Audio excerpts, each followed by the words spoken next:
Watch a master at work, and the task looks easy. When a complex process flows with effortless elegance, the human brain registers that fluency as its own capability. This is the illusion of understanding. When you read a highly fluent, perfectly structured essay generated by an AI, your brain processes it with zero friction. Because the information is easy to consume, you mistake that ease of reading for internal mastery of the subject. This leads to cognitive offloading, the moment a student delegates the difficult, messy labor of thinking to a machine. The immediate rewards are highly reinforcing, better grades for a fraction of the effort.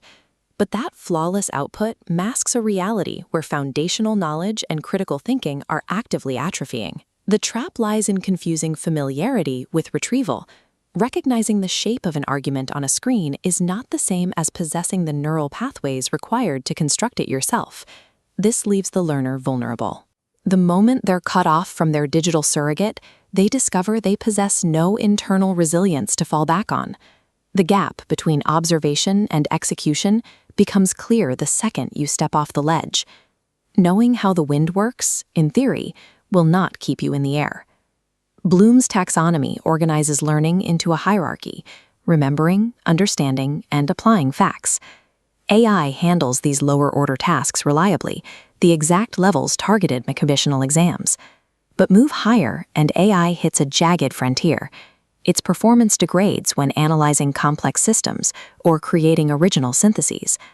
Bridging that gap requires productive struggle. Learners must test the limits of their own logic, making mistakes and correcting them, rather than accepting an automated answer. When an assessment only requires lower-order recall, it verifies the capability of the machine while bypassing the development of the student. To counter this, educators must intentionally design friction back into the learning process. One path is action-based assessment. Instead of checking for a predefined final answer, this method analyzes how a learner performs a complete operation and handles the resulting consequences in real time. Metacognitive requirements offer another layer of defense. Students are asked to justify their reasoning, critique the AI's output, and explain exactly why a generated response might be flawed.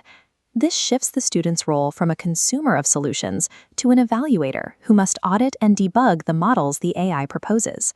Oral and interactive exams provide a final check. Real-time questioning exposes inconsistencies and gaps in understanding that a polished AI-written document can easily hide. Contextual asked assignments anchor questions in hyper-local environments or personal experiences, data points that exist entirely outside of an AI's training corpus. These structures force students out of passive reading and into the chaotic reality of practice, where every hidden gap in knowledge is exposed. AI-resilient teaching uses the machine as a catalyst for engagement. It forces the student to evaluate evidence, adapt their thinking, and claim personal ownership of the final answer. Deep learning is not an instant product. It is a visible architecture built meticulously over time, requiring direct effort to hold together. This technical model highlights the difference. Traditional exams offer a static, linear snapshot of recall, but here, learning is an interconnected ecosystem of participation. To maintain integrity, we assess the evidential trail, the drafts, peer dialogues, annotations, and reflections, proving a student was present. A conceptual framework only holds together because the learner forged every connection themselves, rather than having a surrogate generate the final shape. True understanding cannot be downloaded or delegated. It is a structure that must be actively earned, tested, and claimed.